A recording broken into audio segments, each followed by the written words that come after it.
Can everybody hear me?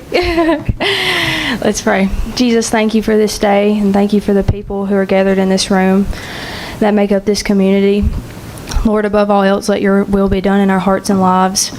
And we thank you for your precious Son, Jesus, who you gave to die on the cross for our sins. Lord, bless this meeting and let your will be done above all else. In Jesus' name, amen. Amen. Love you. All right. All right, let's have a pledge, please. Pledge allegiance to the flag of the United States of America and to the republic for which it stands, one nation, under God, indivisible, with liberty and justice for all. Thank you. Mr. Hendrickson, will you please call the roll? Yes. Jessica Higgins. Here. Donnie Crook. Here. Beth Chandler. Here. Sean Jacobs. Here. Danny Washington. Here. Right, we have a quorum. This time I need a motion to approve the January 6th minutes. Do I have a motion to approve those minutes? Motion's been made by Ms. Higgins. Do I have a second? Second. Second by Mr. Washer. All in favor say aye. Aye. Any opposed? All right, minutes pass. All right, at this time, I'd like to give the audience a chance to address the council. Now, before, we got a packed house tonight, so let me tell you. So either, I feel like a broken record saying this, you've either got to live in the city, own a business in the city, or own property in the city. So you'll get 3 minutes. Everybody will get the same time. So I'll open it up to you now. Just, I know who you are, Randy, but state your name and... Yeah, I don't mind kicking this off. Randy Caldwell, owner of the Purple Door at 106 West Walnut. I think as many of you know also, I am chairing the tourism committee here for the county, so I feel I have some, especially some good insight into how the beer ordinance can really impact some of the goals and I'm going to objectives. start you right now. That we have. Okay, great. Okay. So I get an extra Okay. 30 seconds. Okay, great. You know, I've been in the planning world for 38 years as a landscape architect, working in a lot of communities throughout Tennessee. And I can tell you one common thread in a community like ours that has a downtown district like we do in a square is that a community is much stronger and healthier with a vibrant downtown.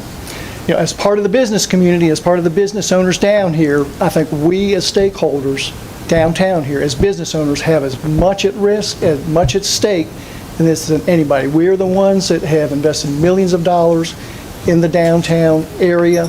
And I can tell you, if you look around this room, a lot of them are in this room, and we are very much in support of this ordinance tonight. If there's one thing that you can do to help us as business owners, it is to pass this ordinance. You know, it really has the potential to provide a significant impact on the economic vitality of this community, on our businesses and the city as a whole. And I know you've heard that from others, and I just hope you're seriously taking that into consideration as you're deliberating about this. You may or may not know about this, but our businesses are highly reliant upon tourism dollars and sales. We don't survive without that. This ordinance is a piece of the puzzle that could generate additional activity with the types of uses that this would open the door for, and this absolutely will attract additional traffic to our downtown, which in turn means additional dollars to you as a city. I believe, as others do, other businesses here, that there's a belief down here that the businesses are flourishing down there. I can tell you we're not. We are surviving. You know, and you can only survive for so long. You know, we aren't on Highway 56. We aren't on Highway 70. We don't get exposed to the traffic, vehicle traffic, and that. We very much rely on foot traffic, and more than anything, being a destination for tourists. This ordinance absolutely will help towards achieving that. So I'm going to ask a couple things here tonight. If you want to support the businesses down here, please pass this ordinance. If you value the time, money, and effort that we as businesses have put into this community, please pass this ordinance. If you value things that we do in giving back to the community, in the form of the events that we have, and the money that we give back, and the time that we volunteer in this community, please pass this ordinance. More importantly, if you want us to do more than just survive down here, please pass this ordinance. And if you want this downtown to become a destination, please pass the ordinance. And one last thing, I know the last time this didn't pass on the first reading, but one thing I think we really need to ask you to do as a body is to at least let this go through the process and go to a public hearing and let the public have their say and the businesses have their say in this. So I appreciate the opportunity to speak before you tonight. Thank you. Thank you, Mr. Randy.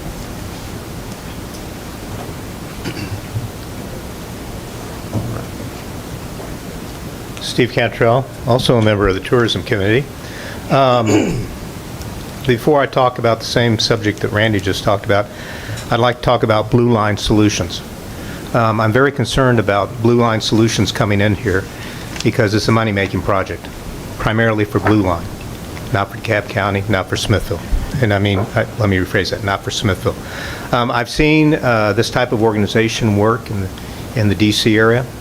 Challenges with calibration of the equipment, the fact that the equipment's operating on non-school days, the fact of people having to appeal the tickets, and the challenges not being able to appeal the tickets in a normal courtroom fashion because there's not a witness available, only the camera. And in the DC area, some of the cameras actually have videotape, and I've had partners and colleagues who have taken the videotape to court to show that the ticket that they were issued was incorrect and that it actually shows they were not speeding, that it was another vehicle. So that's on the first one. The second one, I think what Randy said on the beer committee, or the beer ordinance, is very important. We've been changing the rules for a number of years, and we've been changing the rules as we've watched businesses leave downtown and now come back. But the biggest challenge you have in the city is there's not enough customer base that continuously comes in. And as a result, a lot of the businesses have reduced their hours of operation. And the end result of that is less tax monies coming into the city of Smithville and the slow beginning of a death of all the great work that's going on right now. So I strongly support what Randy has highlighted as at least let it go to a first reading, and then in turn let there be a public hearing for this, as we should allow in a free democracy. Thank you. Thank you.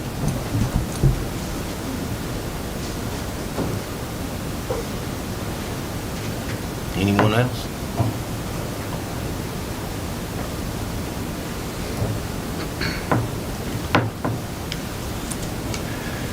Mr. Mayor and Councilman, my name's Dan Gully, and a lot of you probably know I was recently retired as a minister for the Church of Christ here in Smithville after 29 years.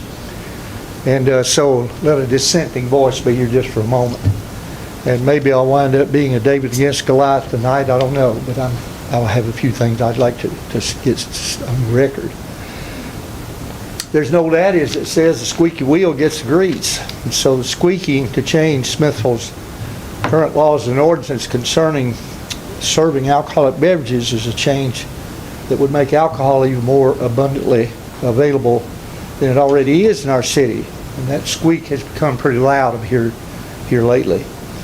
I'm here this evening to squeak against that proposal and urge this board to leave the current law and limits on the books in place.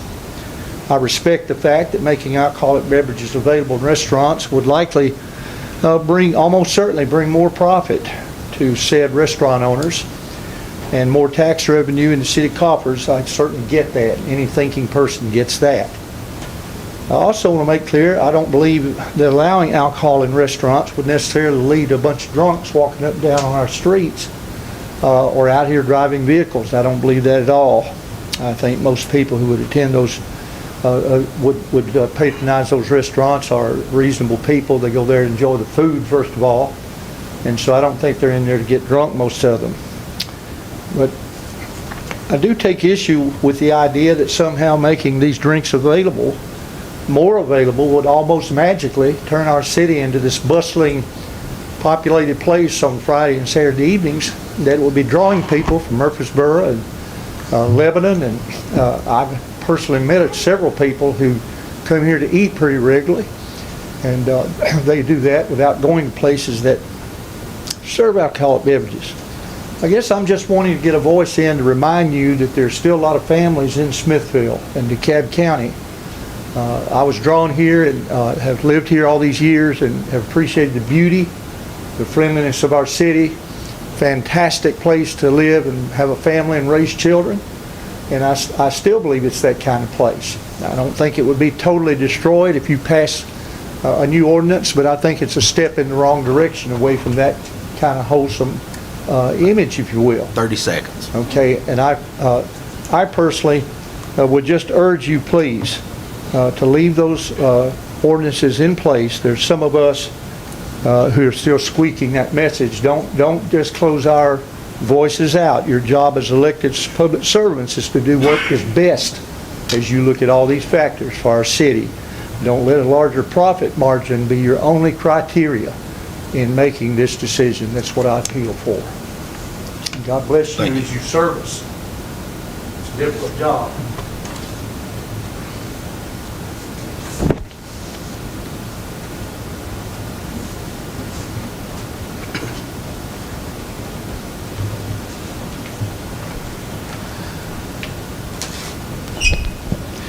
Good evening. My name is Graydon Kirksey. I'm the pastor of Refuge Church here on the square. And as I shared the last time this topic came up, I do have my personal convictions as far as alcohol goes, but that's not what I'm here to talk about. First, I want to note that I've heard the rejuvenation of the square repeatedly being marketed as a means to have a family-friendly area for the community, young and old, to come and enjoy themselves. And I agree with this wholeheartedly. With a church here, we've got kids from babies all the way up to teens that are running through this area just all the time. While I understand some folks' personal preference for this to pass, I don't know a single friend who's a drinker, nor myself when I was one, who would say that more alcohol brings in a more family-friendly environment. I've yet to hear anyone in my entire life say, you know what would make this more family-friendly? More booze. That's never been said to me, and I've never thought that. Of course, there would be those who would drink responsibly, but no one can say with certainty, and I can say all the times I did drink, I never meant to make a fool of myself, but no one can say with certainty those who choose to go out drinking can't potentially have more than their fill and cause a scene or even harm somebody. There's a reason we have strict DUI laws, and it's not because the cops don't want people to have fun. It's because more alcohol does bring more risks, and sometimes great risk, and that would be right here on the square. I love going to watch my Vols and Braves and Preds play, but in all the games I've been to over my life, there's not been a one I've attended that I haven't witnessed something I didn't want my kids to see, and it's almost always revolving around alcohol. Somebody that drank too much, that tailgated, or whatever it might be. And you expect to see some of those shenanigans because that environment kind of breeds it with the way alcohol's pumped into them. And I don't think that I personally don't want to bring those risks into the square. Second, I can appreciate the idea of fairness that Bert presented, and I love Bert, and I love everything he does for our community, and I count him as a friend. And we can disagree on things, and that's great. But I don't personally think it's accurate to say that it's not fair when everyone who did invest in the square knew that ordinance was there when they invested in their business. I would consider it more unfair for those businesses and organizations who currently are on the square who did invest understanding this wouldn't be a possibility. 30 seconds. 30 seconds, all right.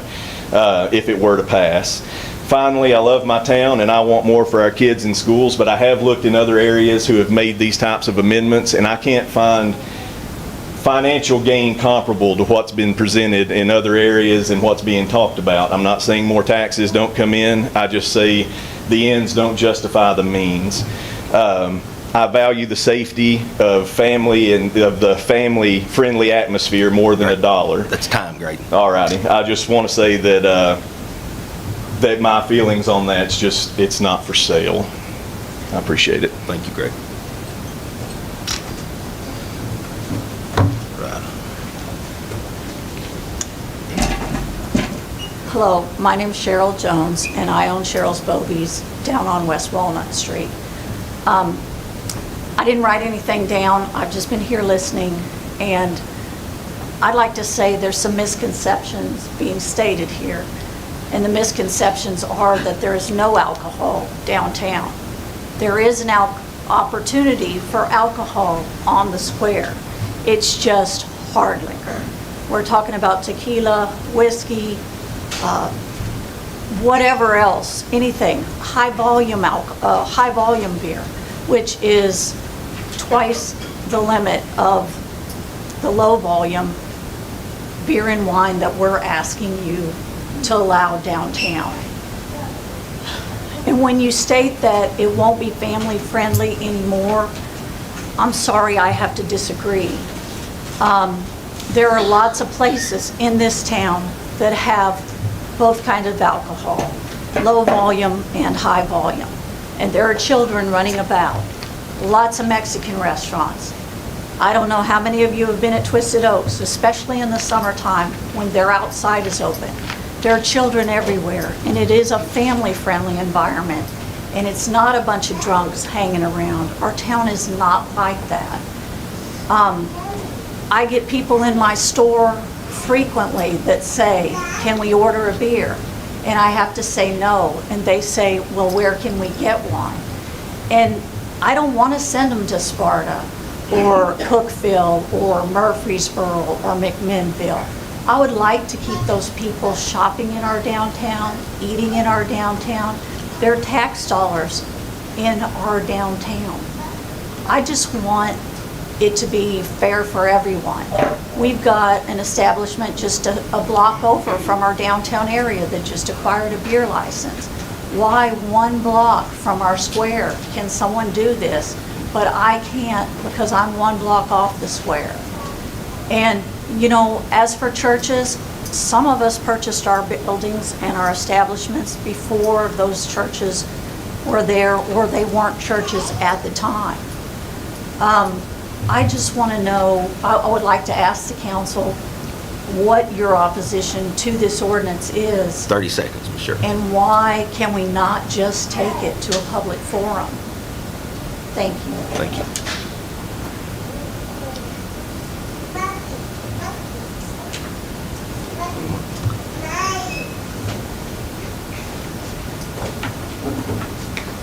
Hello again. Ken Fennell, 124 West Walnut, property owner, business owner. I'm going to bring up a couple points. Cheryl just hit a little bit on it, and I've been scratching my head on this. First thought is, what comes first, the law or the church? Kind of like chicken and the egg. If a building stood for 100 years and never built as a church in the first place, and all of a sudden becomes a church or ministry, does the 400-foot rule apply? If so, you're infringing on the rights of the property owners that were there before that. What about a church that's been a church for 100 years, now all of a sudden outgrows their church, moves the church to congregate somewhere else? A church is defined by the congregation and where they worship. Shouldn't the 400-foot rule move? Yes, it should.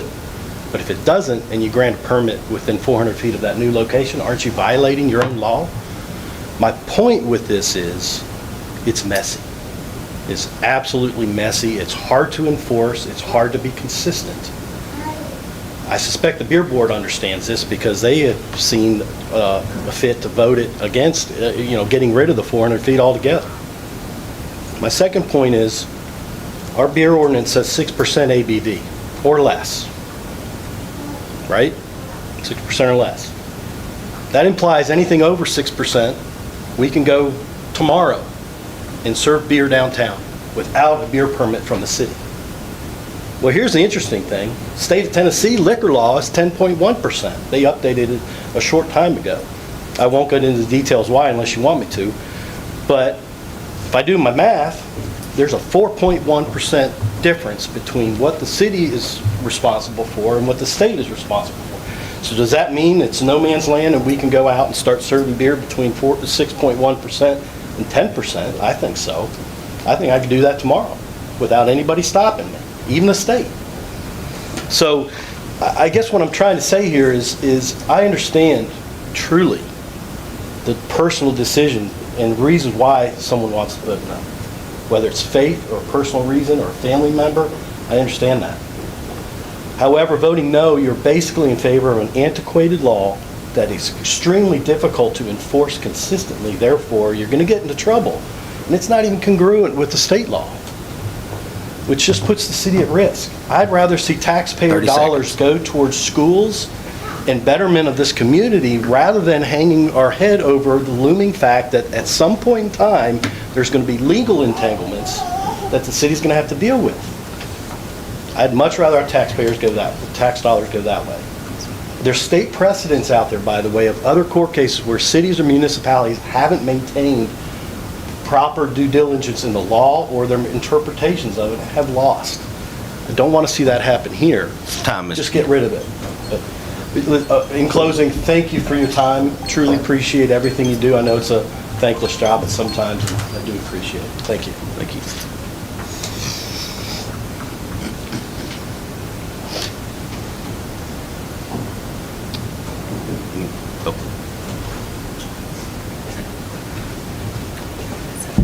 All right, Sean Edwards. We own 109 West Market. We also own property off of 3025 Ponder Road. My father-in-law bought property here 60 years ago. We started coming here about 15 years ago during the summers. Fell in love with Smithville, fell in love with the downtown, fell in love with the people. We've been looking for a property. We'd love to do a restaurant. We'd love to do something in that property. And I kind of don't understand. I want to reiterate what somebody else said is the law, right? So right now I could open this building. I could get my liquor license from the state. I can serve high gravity beer. I can't serve light beer. Doesn't make any sense to me. I don't understand it. I don't know why. I can walk out my back door on Market.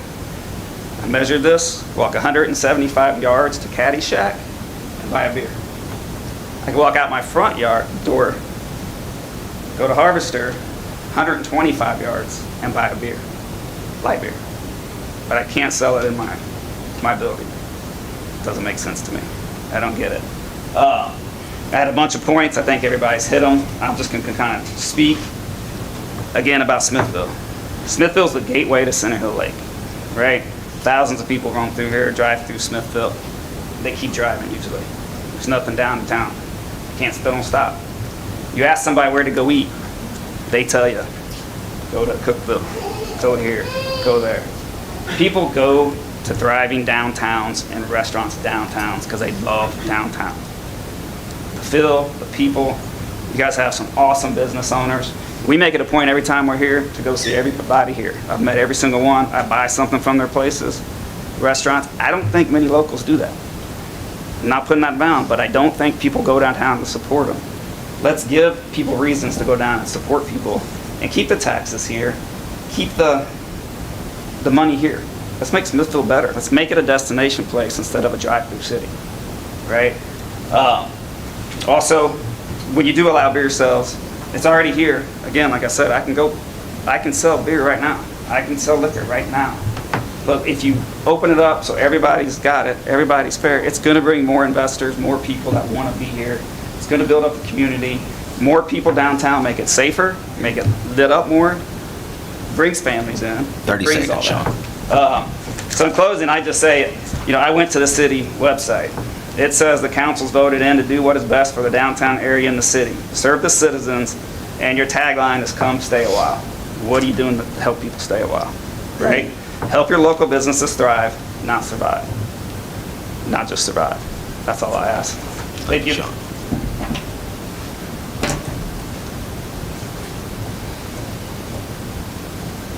Anyone else?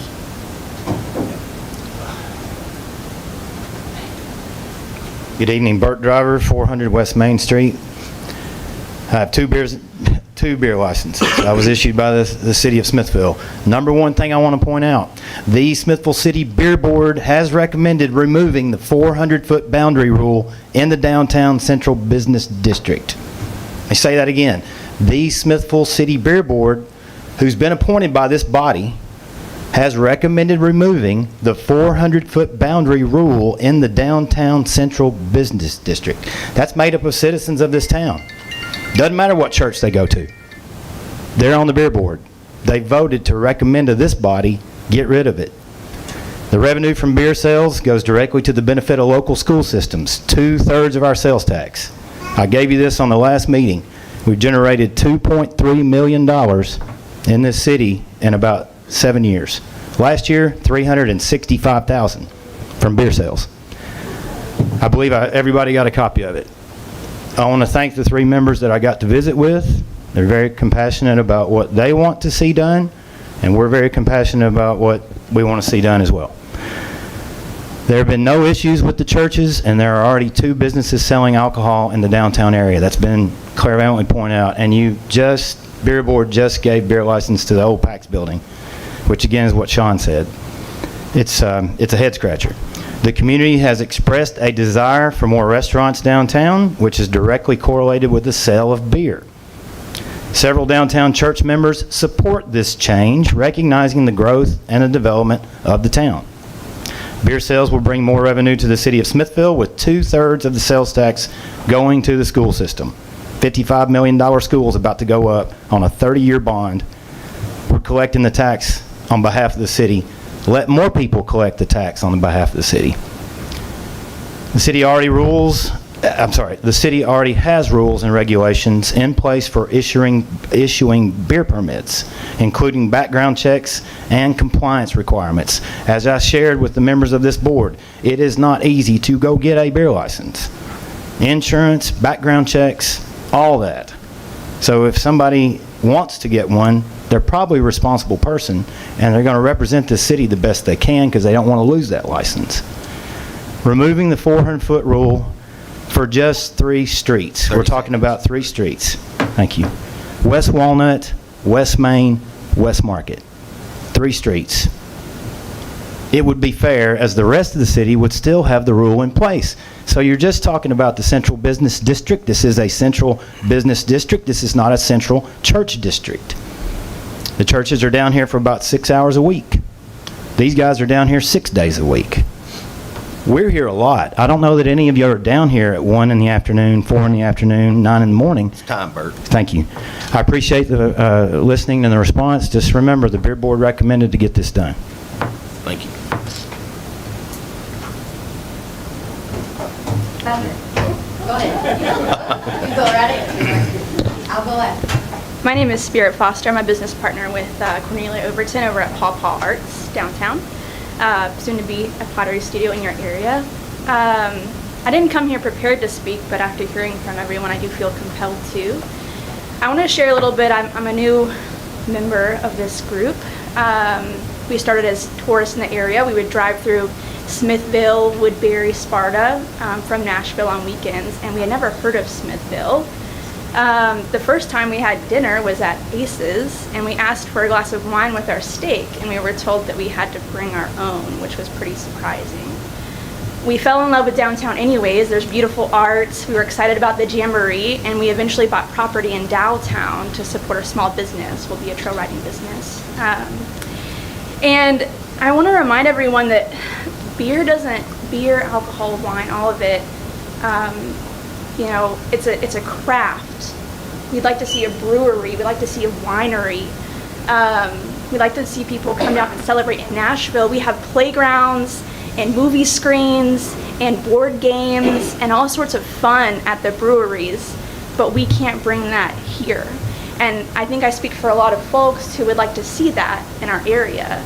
I know some people may find it inappropriate to have your kids in an establishment like that, but I think the type of people that go to those places are not the type of people that are gonna make it inappropriate for the kids, right? Like, who puts a playground at a brewery, for it to be inappropriate for anyone? And it really creates a sense of community. It's a place to celebrate outside. We have beautiful weather for most of the year. There's only a few months where we can't be outside enjoying it. And I'd like to recommend for my clients to come up to the city and contribute to Smithville, just like everyone else does. And right now, the only thing I can recommend is Twisted Oaks down the road. I love Button Willow. I love Cheryl's Bobies. We visit there all the time. And I'd like to go take my dogs out and walk around and go to a brewery or a winery and enjoy my night, I like to see the Jamboree explode a little bit more. I lived in Nashville for years and I love bluegrass, and I had never heard of it until I moved here. So I just like to see the city grow, and I'd like us to make this decision considering everyone, knowing that we can create a sense of community in these businesses and places. Thank you. Thank you. Okay, now it's my turn. Just kidding. No, y'all don't know me like this. Well, Ben probably does, but the rest of you don't. My name's Amy Allen. I own a Legacy House at 104 West Walnut. Sorry, went blank. I'm like most everybody. I didn't really anticipate standing up to speak, but after listening to everybody else, figured I would. I also owned a business in Baxter as well for the last 5 years. And I spent a lot of time letting people in Baxter know how great Smithville is. And all about Aces, all about Cheryl's, the entire downtown. I have said multiple times at our Baxter City Council meetings that if I could bottle up just a little bit of what Smithville had, bring it over to Baxter, that they would know what hit them, because it's so great over here. I've tried to integrate myself, I've tried to integrate my children, and I have older children, not small children now, but, and we do go to Burt's, we do go to the Harvester, and there's never not one time been anything inappropriate or out of way that I was embarrassed for my kids at all. And I'm confident in saying that. Again, I own a business. I usually try to stay late on Friday nights a lot because I have people walking in waiting on a table from Aces, and I have tons of foot traffic from that. Just from Aces being open late. I would love to be able to send them not just to Aces or not just, Twisted Oaks, but I would love for Cheryl's to be able to have somewhere, stay open late and be able to send people there and more, the next restaurant, the next Aces, the next Cheryl's that opens up. I truly think this is a good idea. And by the way, I am Church of Christ my entire life. So I'm confident in what I'm saying to y'all. I think it's a good idea. I think it's a great tax revenue that you guys need. So in addition to the local businesses could use the extra support too. So anyway, it's just my 2 cents. Thank you. Thank you, sir. You still had 30 seconds. Oh, God. That's a new one. Anybody? No. Yes.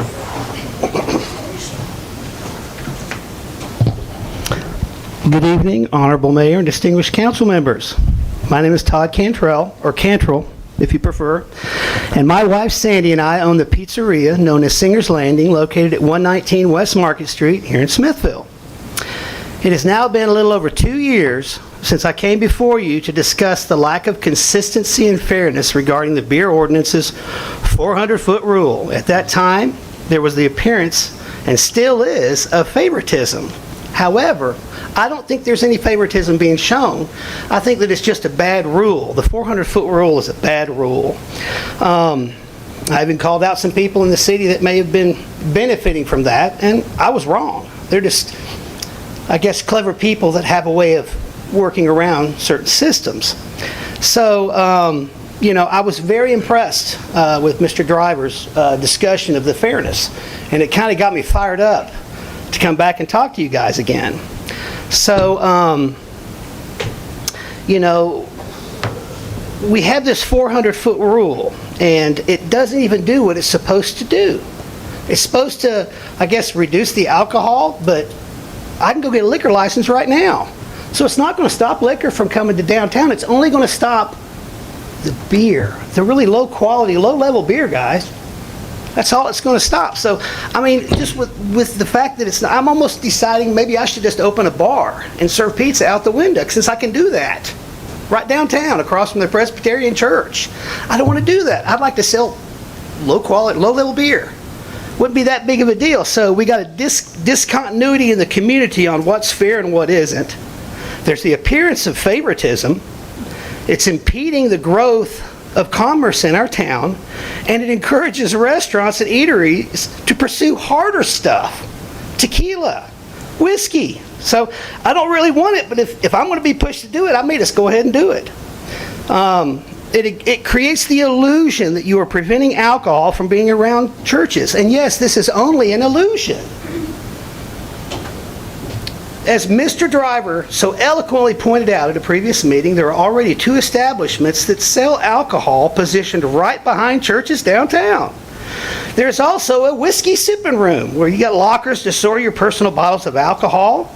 And we at Singer's Landing, we allow for a BYOB. 30 seconds, Tom. So for a charge, you can bring your own beverage, with or without alcohol, for a small disposal fee.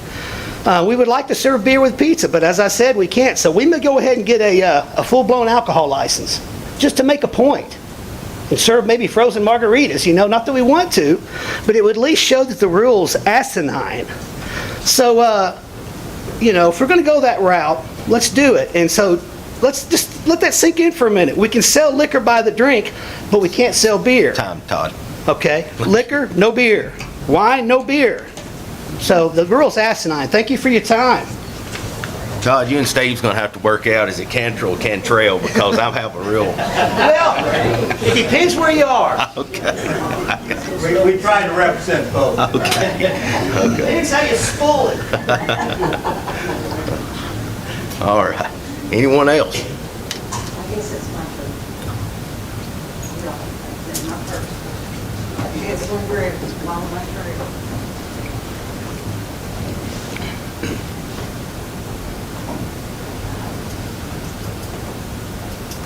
See if you can hear me. My name is Kim Luton. I live at 1008 South College Street, and I am here just to request that you go on to a hearing. I just left the Election Commission meeting, and we have 3,116 voters in the city of Smithville. And for 5 or 6 people here, or 10 people there, to decide something, I think the public really needs to be involved with such a major decision for downtown Smithville. But that's a lot of people that we need their input. And the most fair thing is at least don't vote it down tonight, but at least carry it on to a public hearing. Let the public voice their opinion and give them a chance to speak on this this matter, because I'm not sure those 3,000 people know what's going on. They may read WJLE, and they may read Smithville Review, and they may see some things. They may see people's picture go across. Wayne does an excellent job of getting all those stories out. But there's a lot of people that don't.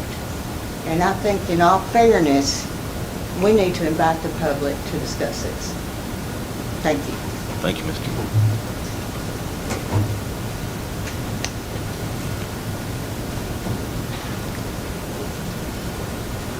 Anyone else?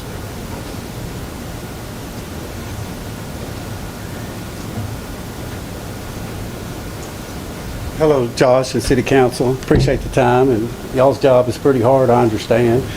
I was raised most of my life in Milton, lived in Murfreesboro, and now I call Smithville my home.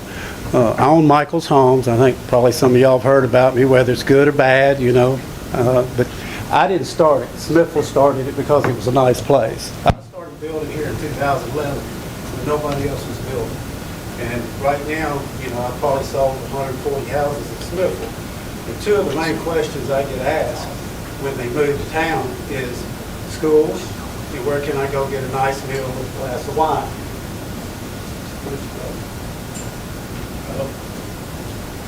They don't want to talk.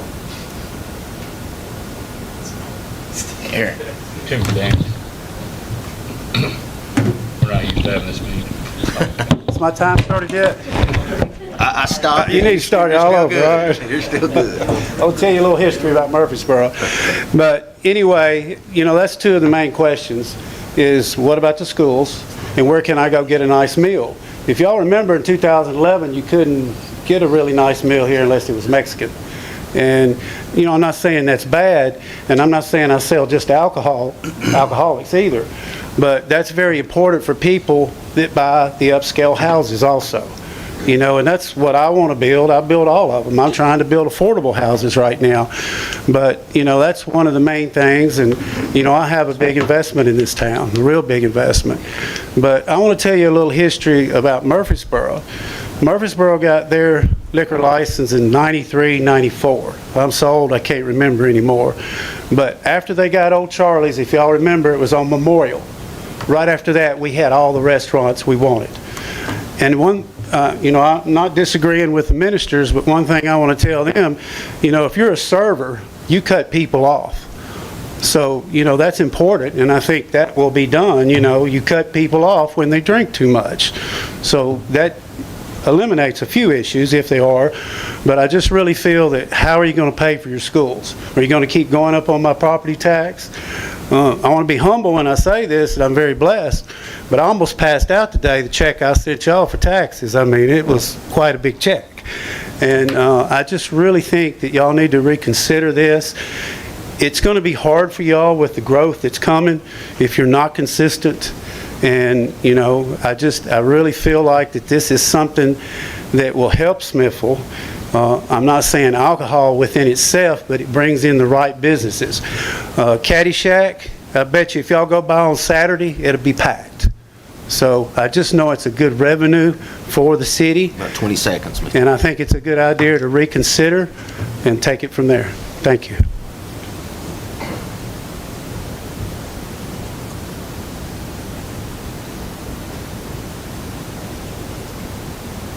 Anyone else?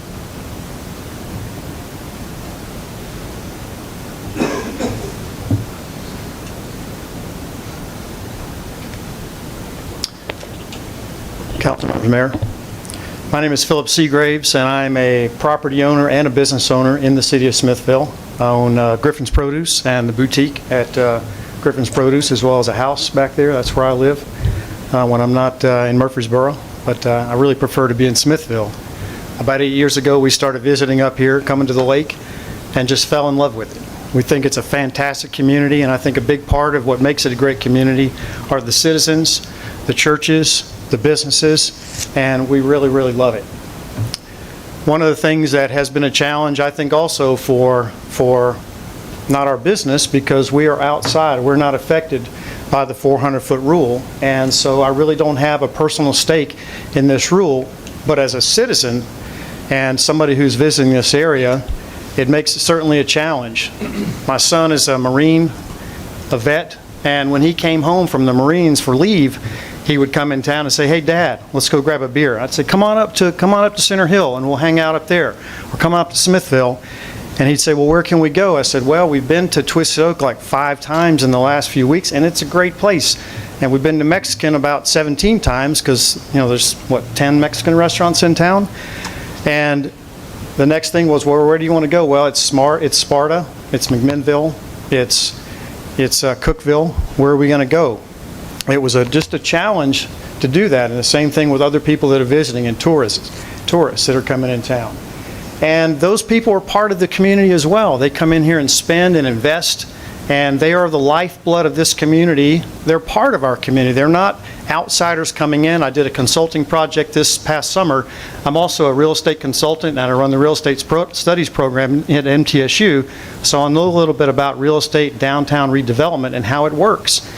And South Lake Tahoe fights the casinos and all of that issues that happen with that. And they're just a small town of a couple thousand people, just like Smithville, but they rely on those businesses to make their community work, to provide the tax revenues, to have great schools and great parks and all the great things that you want to have in a town. So I'm saying tonight, you don't have to make a decision tonight to shut this down. I think we've heard several people suggest, let this process go through, and I know you've already done it less than a year ago. You've been down this road and you're probably weary of the issue coming up again and again and again. But I seriously want to just encourage all of you guys to just take a pause, let this thing go forward, allow people more time to take a look at what's going on here, allow a greater percentage of the citizens to get their voices heard, because we want to hear from everybody, not just one side of this issue. Let's hear from the rest of the community. thank you very much, and thank you so much for what you do. And I know it's a lot of work, and it's sometimes you're the unsung heroes around here, so thank you very much. Thank you.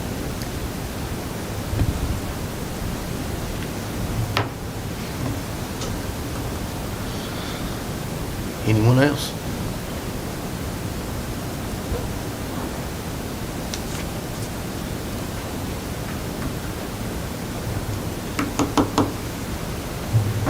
We'll give you just a few more seconds. Anybody wants to speak?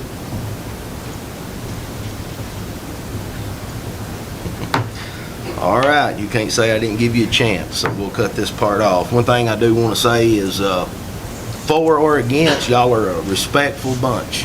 I'll say that. And I greatly appreciate that very much. I mean, hardly any problems. I mean, the respect here, I mean, it's been good. So again, thank you for that. Before we get into the agenda, we are going to discuss this part of the beer ordinance first. I'm assuming the crowd is here for that mostly tonight. If you do want to leave after this is over, you're welcome to. You're more than welcome to stay. But I just want to let you know that. So, all right, we're going to get into our agenda, and I'm going to open it up for discussion with the city council now. You know, and I do want to address Ms. Luton, and I'm glad she brought that up about the election commission. When was it? About 5 months ago when we talked about this. I actually called Dustin, and Ms. Luton, you check this out tomorrow, okay? But I asked him, could we get that on like a referendum to vote on? And he called the state, and they said that we couldn't. So I took Dustin at his word, and if you want to talk to me about that after, you're more than welcome to. So, because I felt like that this body wanted the people to vote on it instead of them. But that could not happen. So we did check that out. So I'm going to open the floor up to the council at this time if there's any discussion. You know what's being asked.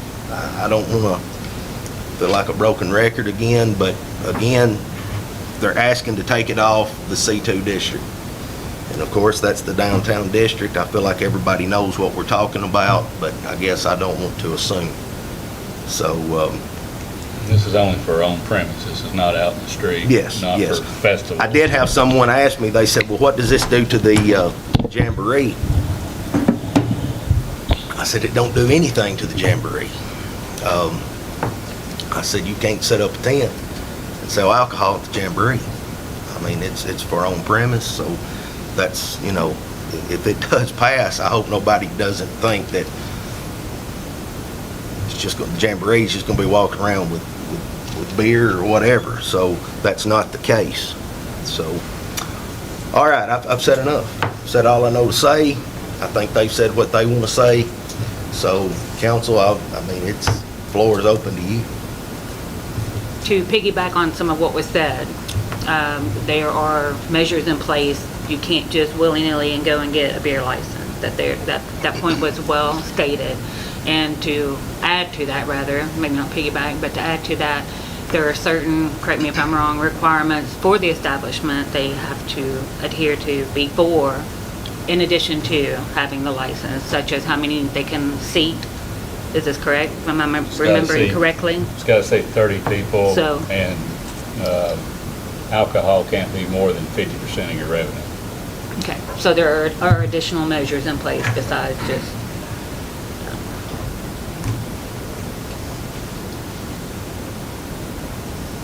I don't know why we wouldn't vote in favor of it for two reasons. One, as they had stated, and we had stated when we talked about this before, to, if we pass it tonight, let a public hearing happen, because there's always the second vote that happens that either nixes it or continues it forward. And then if they're already allowed to sell higher volume alcohol and beer, I'm not really sure what the hang-up is there for that. And again, that was brought up, and again, I don't want to assume just because we know the process doesn't mean everyone knows the process. The public hearing would have to happen and then a second reading. Right. Right. So if it passes tonight. then- That does not mean it's going to pass. No. It means it will Right, go right. to a public hearing. Right. Yeah. That's what I say, after the public hearing, there's still an opportunity for it to not pass, correct? Yes. And since we can't get it on a referendum, which we've tried, that would be the next best option, in my opinion, to hear the public. Or at least it's an option, another option to hear the public. Anyone else? I'll say this. I've not had the first person come to me, anybody in this room or anybody in the city, against it, has asked me to vote against it. All I've had is people want me to support it downtown. And well, what turned out tonight, it shows.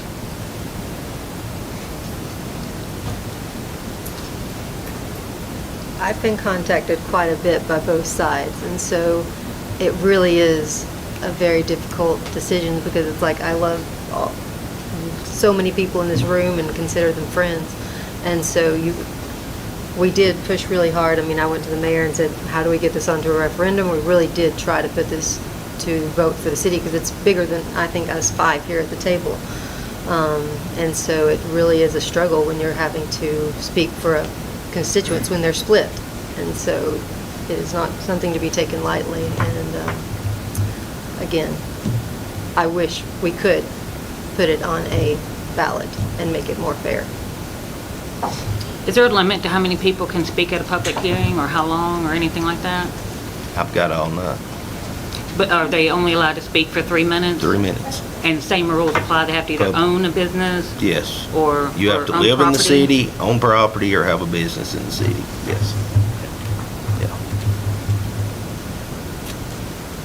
When did the beer board recommend that the 400 feet distance be? Last Thursday or Thursday before last for the. I don't think that was sent to the city council. No, that's, the city council was not made aware of that. No, it was, well, Danny sponsored that. It was, what you call an impromptu vote. But yeah, they made a recommendation, kind of like the planning commission makes a recommendation. Should not we have been made aware of that before this meeting? I mean, The answer is yes. that's a deal breaker for me right there, because that's something we should have been able to think about and discuss prior to it coming up 15 minutes ago. I mean, somebody dropped the ball. I don't know who, but somebody dropped the ball. I should have put it on the agenda. The beer board had recommended, there was 4 members present, and all 4 voted to eliminate the 400 foot in the C2 district. Just a recommendation. But that should have been made clear to us before the agenda went out. So I don't see that as an agenda issue. I see that as a FYI issue that we should have, a policy, the decision we should have been made aware of. When did the beer board meet? Last week? When was it, Dan? Was it last? I think it was Thursday before last. Thursday, a week ago. Yeah. For the Caddyshack beer permit.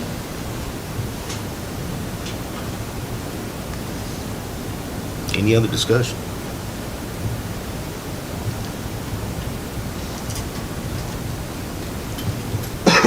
Well, I've heard from both sides myself.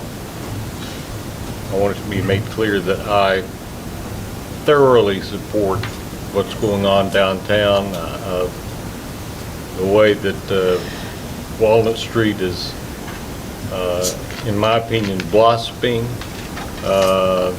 That's even, it's gone over to Main Street, which is being revitalized now, and even now to part of Market Street. So I want to be sure, no matter how this vote goes, that I'm totally in support of downtown local business. And I love the fact that that Smithville has a downtown business district again, because for a while we had like 3 stores and that was it. So I'm so glad that we're down there, that y'all are down there. I have also heard from folks in the main item of opposition I hear is, again, they don't want their kids, they don't want their kids to be subjected to that. So, as was brought up, you know, by some of y'all tonight, they want to take their kids to a safe place where they won't be subjected to the possibility of alcohol being served. So. That one's always a hard one for me, just because, not that I don't hear the concern there, but O'Charlie's, Logan, Texas Roadhouse, Cheddar's, Applebee's, they all have alcohol. They go to Cookville, they've got alcohol. Yeah, You're right. but I mean, I'm just saying, and even Aces, I mean, we have our Christmas dinners there, you know, they have alcohol. I see lots of people are participating, but there's a certain element of uncertainty, I think, is what I'm feeling like. And again, talk about not wanting to beat a dead horse or sound like a broken record. It just seems like it would be our duty to allow, if it's such a controversial issue, to give opportunity, pass it tonight, let them speak. If you still feel the same way, then nix it after the second. But at least all that's being, I think, challenged tonight, if that's an acceptable way of stating it, is can we pass it, let them talk, and then make it a permanent, a final decision rather.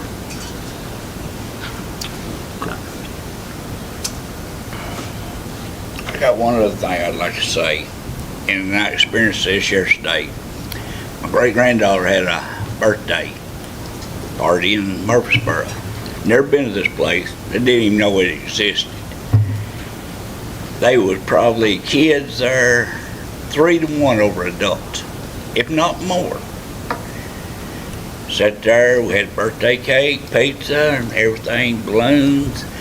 Kids run everywhere. It was so noisy you stand beside somebody, couldn't hear what they were singing.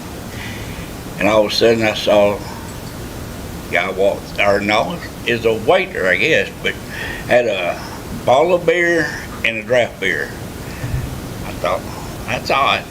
You know, I thought this is all kids. Got to walking around looking. They had a bar, restaurant, everything in there, bowling, laser tag. I've never seen nothing like it. And that place was roaring kids, and not the first kid paid any attention to what anybody had in their hand. And they was all ages, from high school to little ones. So that's, if you're worried about going, I did price one. It's like a few cents. You just want to say $10. Now, you think you're gonna go in there and buy that to get drunk? That ain't happening. Not on my pay. Not on my pay scale. I'm just being honest. Well, if you're talking about kids, I mean, that's one of my biggest personal hiccups, is because I am a youth leader. I'm a Sunday school teacher, and so I've never had a drink of alcohol my entire life. It's just, I've had family members die alcoholics, and so it's just never something. Do I condemn anybody that does? No, of course not. But just because of my family history and the struggles that I know, I'm on the foster care review board, there's so many people that it starts with alcohol, and so with me it's just never even been a vice. Now, I do not see that as wrong for everybody, but just me personally, this is where I'm coming from. But then if I vote for this, and then I go to my Sunday school or my youth leaders, I mean my children on my teens, and they're like, Miss Beth, that's the kids I'm looking at. I'm not looking at all the random kids when I go to a restaurant. Yes, they have it. Do I think this is fair with the 3 streets? I really don't. But when it comes to how I have to vote, I have to go to sleep with myself tonight and being able to see my kids on Wednesday night.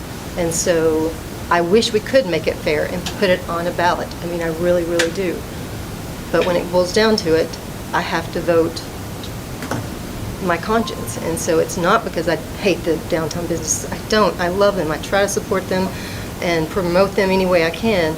And so this really has torn me up. And I want to help you in any way I can. This is just not a way that I can vote in your favor. I got one more thing to say. This is, I've said this ever since I ran for office and been elected. I vote based on one thing. If it's good for Smithville, it's good for me. That's the way I vote.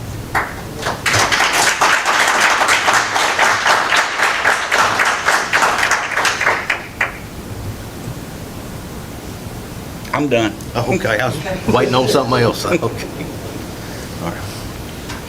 All right. I think we've heard, y'all discussed. Any more discussion? I don't want to shut anybody down. Well, I was going to say that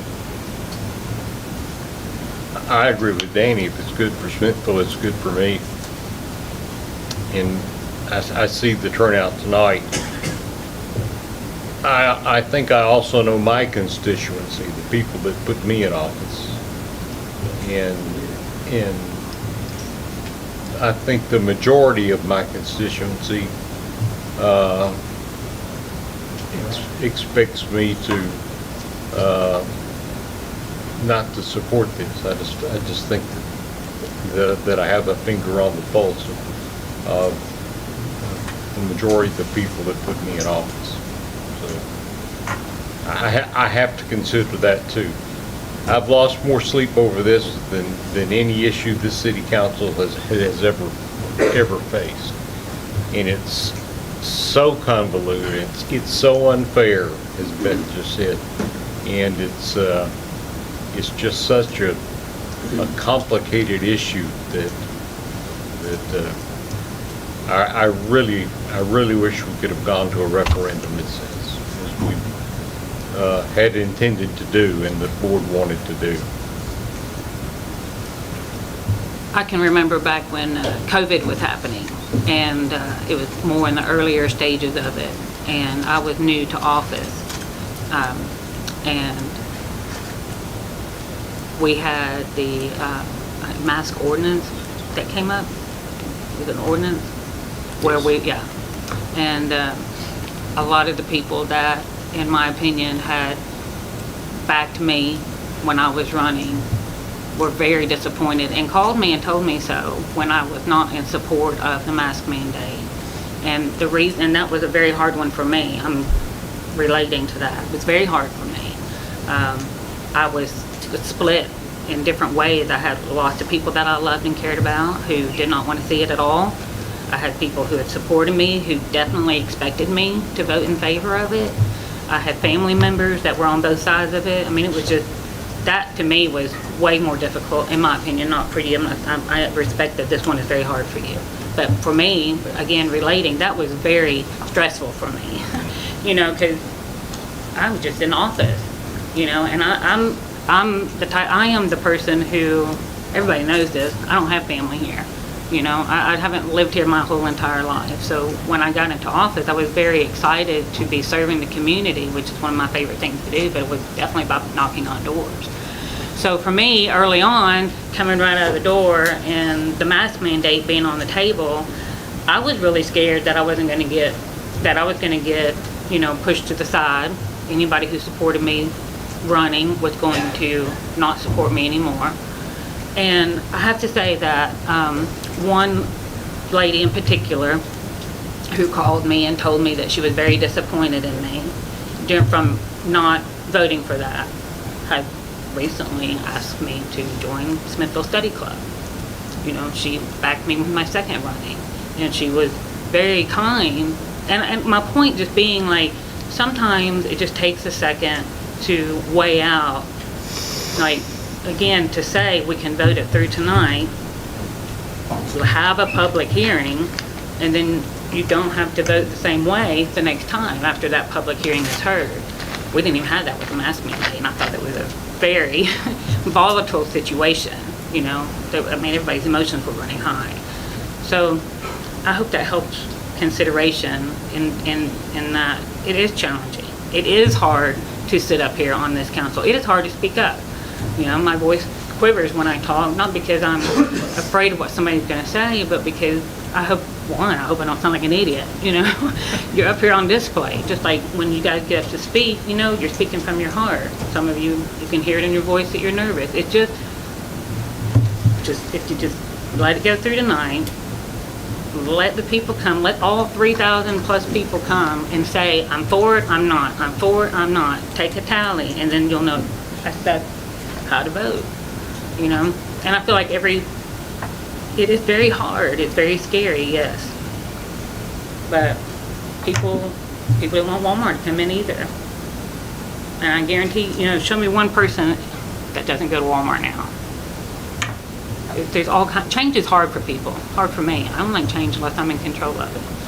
But I think that there have been so many things that have been well said, and I know that everybody on the council supports downtown, but how far are you willing to support them? You know, they sat up here, or they stood up here tonight and said, we're surviving, we're not thriving, you know? And so I just hope that it is scary. It is unnerving. I completely get that. Council, anybody else?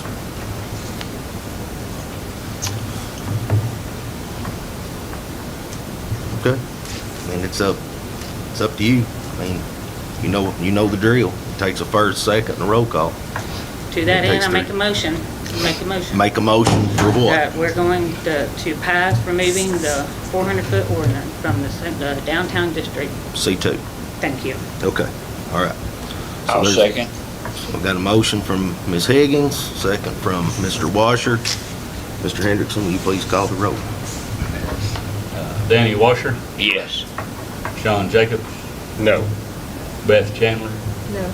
Donnie Crook? No. Jessica Higgins? Yes. All right. 3 noes, 2 yeses. Okay. Motion fails. All right. Guys, we're still in a meeting. All right, going on to the next item. We've got ordinance 530. That is this was brought up by the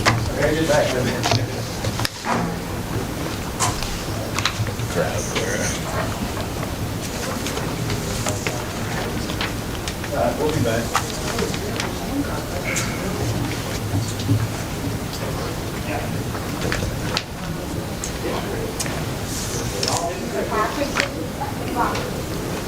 All right, guys. Ordinance number 530, this was, went to the Planning Commission. This was, Hunter, I know Vester, you was there with them also.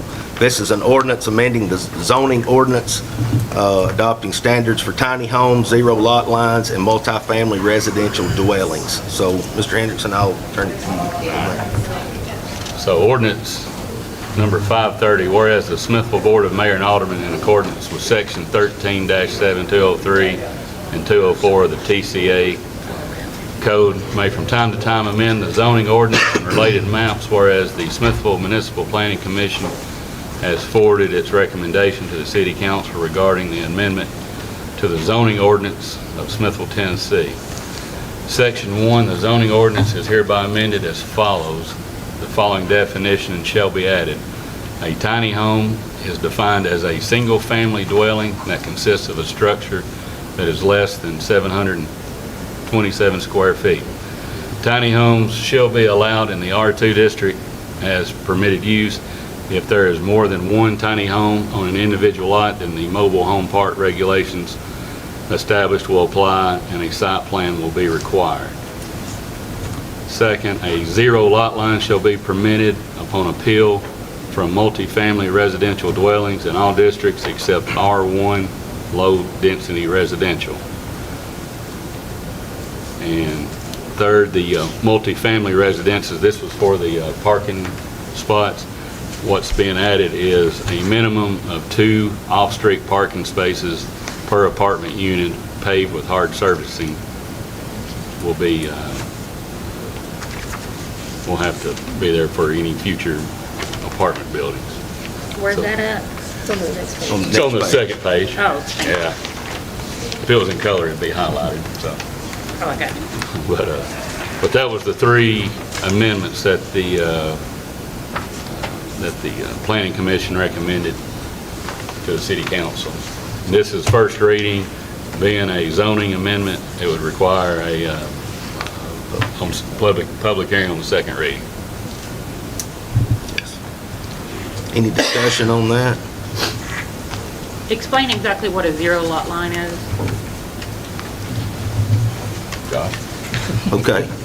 So, I'm try to give you a good example. The townhomes that Bond Construction, you know, they tore the Knowles Hospital down, they built those townhomes. You still have the setbacks off the property lines. That's not what this is talking about. You still have to, like in R2, I think it's 10 on the side, 20 in the rear, and maybe 30 in the front. Is that right? Okay, that's not changing. So, but they're able to build those apartment buildings closer together. Is that right? Is that correct? It's the way I understand. Okay. Yeah. Yeah. So it's not like we're saying you can encroach on your neighbor on the Right. setback lines. That's different. We couldn't do that. Right. I would never be for that. So, and also the tiny homes that they're talking about, this was brought up to me by the building inspector. He said, you better take a look at this because it's fixing to start happening, and it has happened, that they have probably put a 500 square foot house outbuilding. They've went and bought a building and put it on in an R1 area, and that's just residential. So we're saying to do that, anything under 727 square feet has to be in R2. But it still has to have a footer, it has to have the things that a house has, but we're trying to protect, again, kind of what the county's trying to do, protect the investments of homeowners. Because if you buy in an R2 district, you have to know that there could be townhomes, duplexes, multifamily use in that area, okay? So that's just something, again, that was something that was recommended by the building inspector. R1 can it be defined like Just subdivision? residential. I mean, just trying to help people visualize it. Subdivisions, things. And R2 is more seen where subdivisions aren't. R2, you can have Mixed. multi-family Yeah. dwelling. Yeah. Part. I was trying to think about different examples. So that, Yeah. And then you've got commercial, C1, C2, and then I1 industrial. that are all able to exist in the R2 areas. Is that what you're saying, or are you just saying? I'm just saying what other zones Yeah. that they are. Yeah. Yeah. On the tiny homes, if there's more than 2, It falls under the, what's the regulations on it? mobile home Mobile part. home. Well, it can only be in R2, and they have to come before the planning commission and so give a site plan We've review. got some mobile home parks in town. Existing. Grandfathered in, Yeah, I know. we should Yeah, say. they've been there a long time. They don't look good, some of them do, some of them don't. But once one leaves, you can't replace one. So they're in their grandfather, but they can't. But if it's not pretty, quite a bit Well, they have to be- restrictions, they're gonna be more than Yeah. one on so many A lots. lot of the older ones that are grandfathered in are single wide, and you can't do single wide anymore. They've got to be double wide with a permanent foundation. Just as the tiny homes. Yeah. How much trouble would it be to make a trailer park, Howard? That's what you're calling it. Well, if they want to put, If I had 2 acres, I could put 8 or 10 in there as a trailer park, right? well, it'd have to, well, yeah, it would come under those regulations, Mm-hmm. but it would have to come before the planning commission. Well, Yeah, I know. everything goes pretty smooth. It's just, I just don't want to see a bunched up. I want to be regulated. They got to be regulated. Well, they will be. But, But it has to go in front of the planning commission. I know. Yeah. And you're part of the planning commission. So, Well, I didn't vote for it last time, so I mean, and it was just for restriction. But anyway, that's all I need to know. okay. Any other discussion?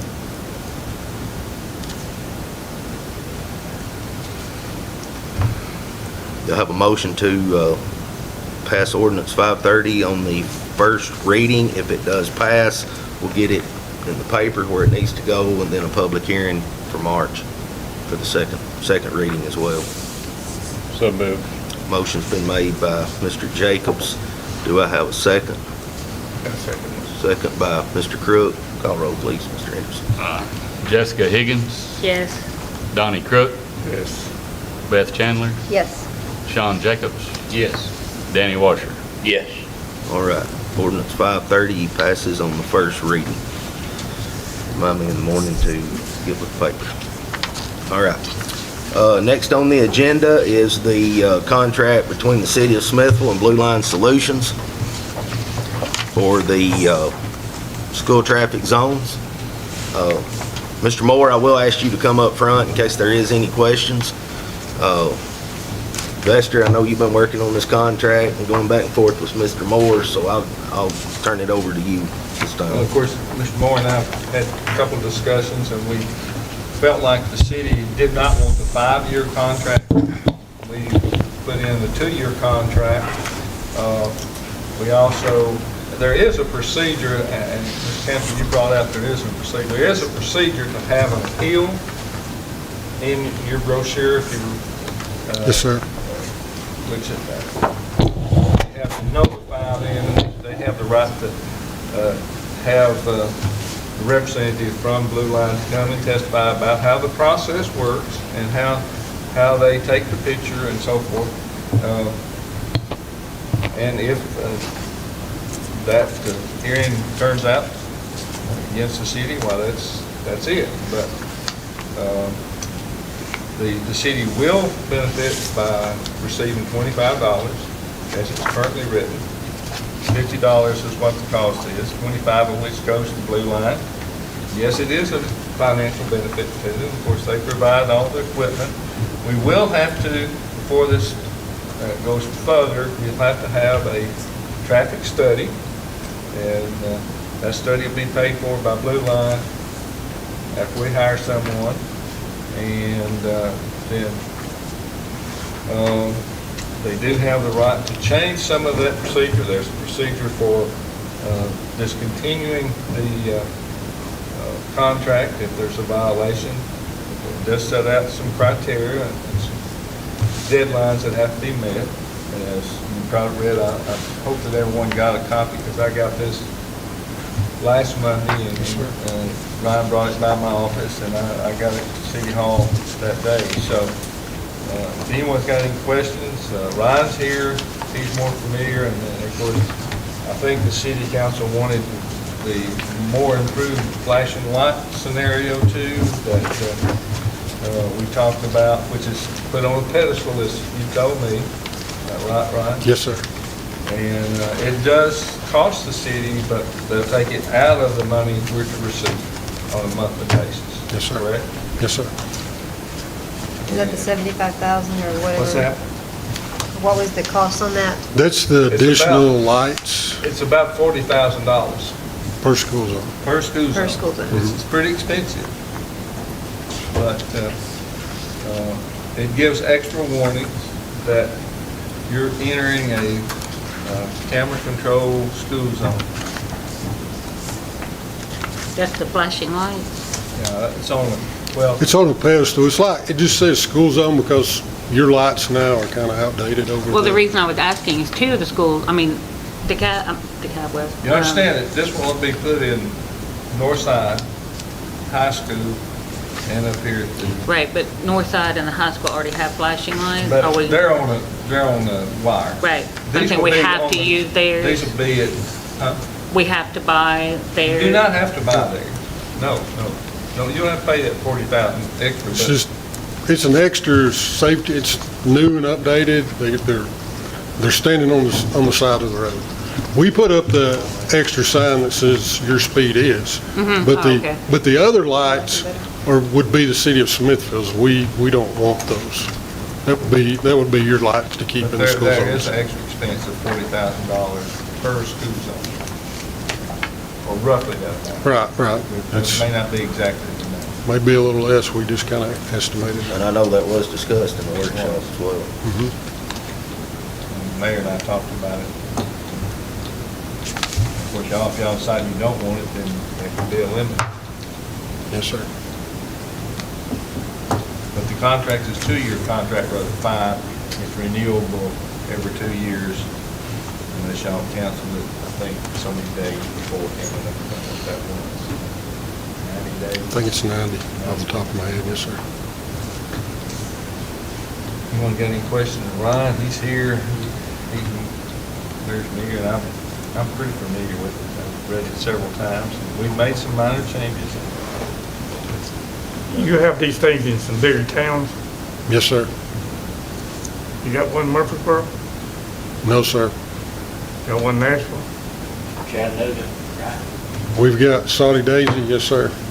Well, I noticed, I don't know, I just heard that, like Nashville, they had it.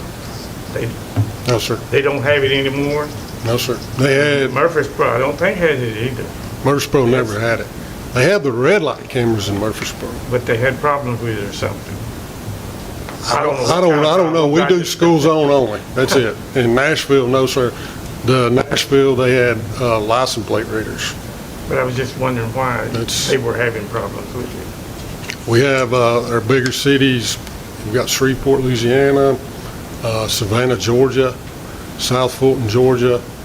I've been talking to Knoxville. We've been talking to Chattanooga. So, I heard somebody make a comment giving tickets out on days that are not school days. The police department has the final say in who gets the citation. They have to review it. They have to look at the timestamp. It has to be approved by post. All of them have to go to the mark to review Before it goes out. Yes, sir. The letter goes out. Right, yes. And do So we it's have- not just, they just don't send the letter out. It first has to go to Mark. He has to review all that. I don't know 100% if they're controlling the school or not. The flashing lights? Yes. Right, yes. I don't know either. I We wouldn't- know days off, snow days, like, Mhm. all right. If we have to line up early, school lets out early, they turn them on, because I know from being driving a bus, sometimes we go line up in school, we know what time they're gonna come on. And sometimes we'll holler over the radio, the lights are not on. If you have a day like that, it's a snow day, or you get out of school early because of some kind of, we would spoil those citations because the times are not right. So it would not be fair to send anybody out anything. Now, their programs have. Yeah, because that'd be mass confusion, no. We're about 0 crashes, 0 injuries, Well, 0 if the schools fatalities. is closed completely.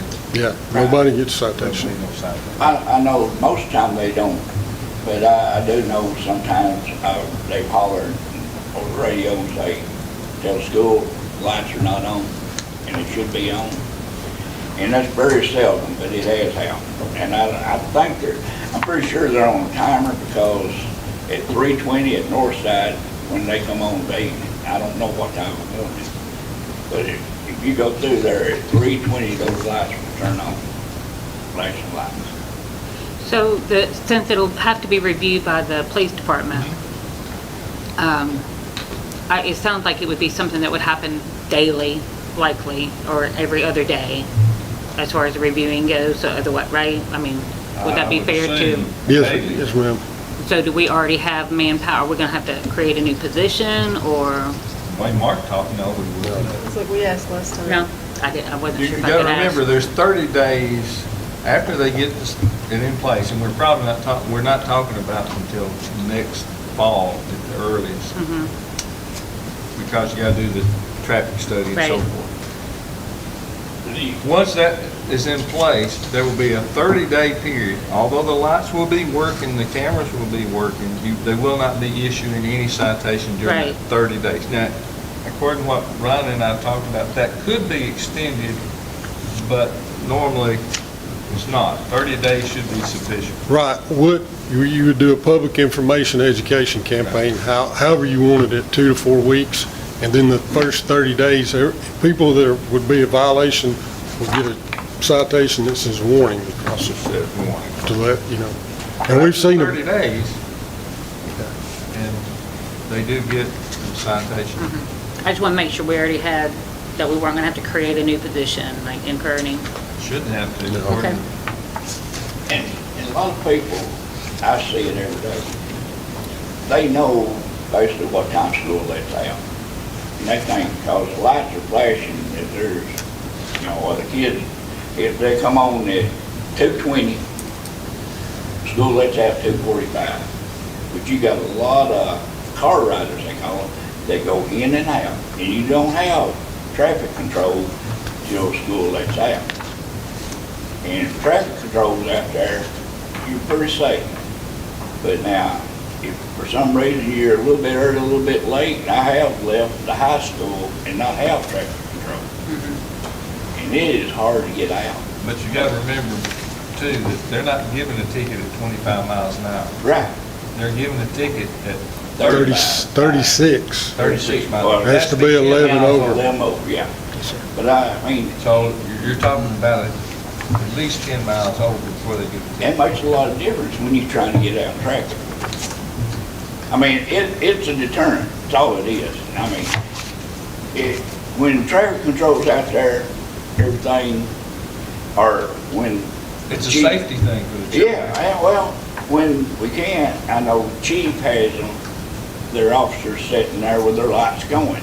Them blue lights are on, traffic slow down, but if they can't be there, they ignore it. I see it They won't every ignore day. the camera. I saw one, it like been wrecked today. I don't know how they did, the bus driver got stopped, but they won't pull right out from a bus. I was meeting it, and I thought, oh Lord, he's got it. He stopped it, and man, it was close. He didn't, oh, go ahead, I'm sorry. This is a 2-year contract is what you worked up, right? 2 years. So say for some reason something went horribly wrong and we didn't like it, what would be the breach of?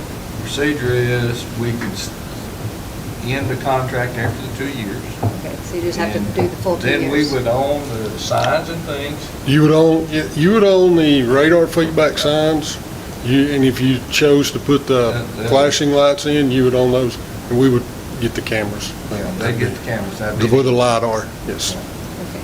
Is this in effect 24/7? No. Just when school's on? When school. Be good if it's 24/7. Okay. No, sir. Any more discussion, council?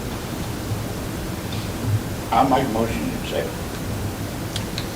All right, I have a motion on the table. Do I have well, motion's been made by Mr. Washer. Do I have a second? I'll second it. Second by Mr. Crook. Call roll, Mr. Henry. All right. Danny Washer, Yes. Sean Jacobs, Yes. Beth Chandler, Yes. Donnie Crook, Yes. Jessica Higgins. Yes. All right. Any other discussion? Motion passes. Any other discussion? All right, we will have a public hearing on ordinance 530 in March, first Monday in March. So do I have a motion to adjourn? So moved. Motion's been made, second by Ms. Higgins. All in favor say aye.